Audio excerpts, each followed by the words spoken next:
பாத்தீங்களா? புரிஞ்சுச்சா? ஆமாங்க. இன்னைக்கு எறும்பு பத்தின பாடம் தான். சரியா? எறும்பு மாதிரி சுறுசுறுப்பான விலங்கு எது இருக்கு?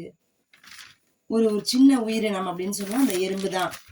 அதோடைய ஈடு இணையான உழைப்புக்கு வேற எதுவுமே கிடையாது. முன் உதாரணம்னு சொல்லுவோம் நம்ம. சரியா? எறும்பு சாரசாரியா செல்லும். கடின உழைப்புனா அதுதான். காலத்துக்கு ஏத்த மாதிரி ஒன்றா உழைச்சா எப்பவுமே அது சாத்தியமா இருக்கும்னு நினைக்கும். தனக்கு தேவையானத முன்னுக்கூட்டியே சேமிச்சு வச்சிருக்கோம். அந்த சேமித்தல் பழக்கம் எதுக்கு உண்டுன்னா, ஒன்லி இந்த எறும்புக்கு தான் உண்டு. சரியா? ம். இன்னைக்கு நாம எறும்ப பத்தி பார்க்குறோம் அப்படின்னா, எறும்பு என்ன பண்ணும் முதல்ல? ம். சின்ன எறும்பு உடம்புல சின்னதா இருக்கும். ஆனா நமக்கு பெரிய ஒரு பாடத்த கத்துக் குடுக்குது. என்ன பார்த்தீங்கன்னா, முயற்சி, ஒற்றுமைக்கு ஒரு பெஸ்ட் எக்ஸாம்பிள் அப்படின்னா யாருதான்? எறும்பு தான். ஓகேவா? இன்னொன்னு பார்த்தா சூப்பர் பலங்க இதுக்கு. எப்படி அது சூப்பர் பலம்? எறும்பு தன் எடையை விட 50 மடங்கு அதிக எடையை தூக்கும். நம்ம கணக்குல பார்த்தா ஒரு மனுஷன் ஒரு லாரிய தூக்குற மாதிரி. சரியா? இப்போ இன்னொன்னு பார்த்தீங்கன்னா, இதுல எறும்புல ராணி எறும்புன்னு ஒண்ணு இருக்கு. ஓகேவா? இந்த ராணி எறும்பு தான் எல்லாமே.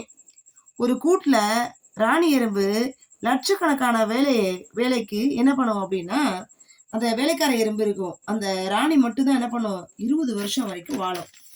சரிங்களா? தேனீல இருக்கிற மாதிரி. அடுத்து தூங்கவே தூங்காது. எறும்புக்கு நல்லா பார்த்தீங்க அப்படின்னா, நுரையீரல் இல்ல. உடம்பு இருக்கிற இந்த சின்ன ஓட்டை வழியா சுவாசிக்கும்.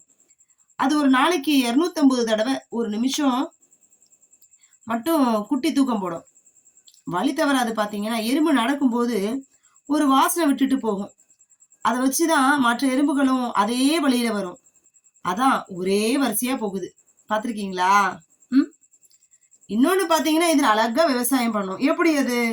சில எறும்பெல்லாம் காளான் வளர்க்கும். அஸ்வினி பூச்சியை வளர்த்து அதோட அப்படியே பார்த்தீங்கன்னா பால் குடிக்கும். மனுஷனுக்கு முன்னாடி விவசாயம் பண்ண ஆரம்பிச்சது எறும்பு தாங்க. நமக்கு முன்னாடியே விவசாயத்தை ஆரம்பிச்சிட்டாங்க. எப்படி? உழுது மண்ணுக்குள்ள அப்படியே தோண்டி தோண்டி காலையில பாருங்க எல்லா இடத்துலயும் எறும்புகள் தான் இருக்கும். நினைக்கிறேன் பிரம்மத்துக்கு நன்றி. ஏன் அப்படின்னா இன்னைக்கு என்ன வீடியோ போடணும்னு யோசிச்சேன். எறும்புன்னு நேத்து யோசிச்சேன். ஆனா இன்னைக்கு அந்த கட்டெரும்பா நினைச்சு நான் சொன்னேன். பொடி எறும்பை தான் அவன் நினைச்சோம். ஏன்னா ஒரு உயிரில் கூட கொல்லக்கூடாதுன்னு தோணும் எனக்கு. அந்த எறும்புகளை பார்க்கும்போது நிறைய கதைகள் தோணும். நான் அப்ப நினைச்சேன் என்ன வீடியோ போடுறது அப்படின்னு. அழகா கிடைச்சது எறும்பு தான். காலையில பார்த்தா கடி எறும்பு. எவ்வளவு அருமையான ஒரு விளக்கம் பாருங்க. அடுத்து எறும்புக்கு பாத்தீங்க அப்படின்னா வயிறு இருக்கு. ஒண்ணு அதுக்கு சாப்பிட, இன்னொன்னு பாத்தீங்கன்னா மற்ற எலும்புகளுக்கு அப்படியே கொடுக்க சாப்பாடு சேமிக்கிறதுக்காக அதுக்கு வயிறு இருக்கு. அதுக்கு அடுத்து பாத்தீங்கன்னா, அதாவது எறும்பை பார்த்து ஒரு நல்ல பாடம் கத்துக்கலாம். என்ன அப்படின்னா, சிறு துரும்பும் பல்குத்த உதவும். எறும்பு மாதிரி சின்ன முயற்சியும் கண்டிப்பா என்ன பண்ணும்? பெரிய வெற்றியை தரும். கடின உழைப்புக்கு வெற்றி உண்டுங்க. அதுவும் எல்லாம் ஒண்ணு சேர்ந்து உழைச்சா. இன்னைக்கு மனுஷங்க பாருங்க நிறைய பேரு வயசான காலத்துல எதுவுமே இருக்க மாட்டாது. சின்ன பசங்க குழந்தைங்க பிறந்த உடனே எல்லாத்தையும் என்ன பண்றாங்க? வளர்க்குறாங்க, படிக்க வைக்கிறாங்க, தேவைகளை பூர்த்தி செய்யறாங்க, எல்லாத்தையும் நிறைவேற்றுறாங்க.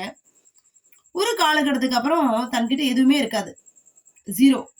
அப்ப என்ன ஆகும்? பிள்ளைங்களை நம்பி தாய்மார்கள், தகப்பன்மார் இதெல்லாம் கஷ்டப்படுறாங்க. ஆனா எறும்பு சொல்ற பாடம் என்ன தெரியுமா? உன் வயோதிக காலம் வரைக்கும் கூட சேமிச்சு வச்சுக்கோ. யாரையும் எதிர்பார்க்காம இரு அப்படிங்கிற ஒரு நல்ல பாடத்தை தான் கத்துக் கொடுக்குது. சரிங்களா? இது பிடிச்சிருந்தா லைக் பண்ணுங்க. மறக்காம சப்ஸ்கிரைப் பண்ணுங்க.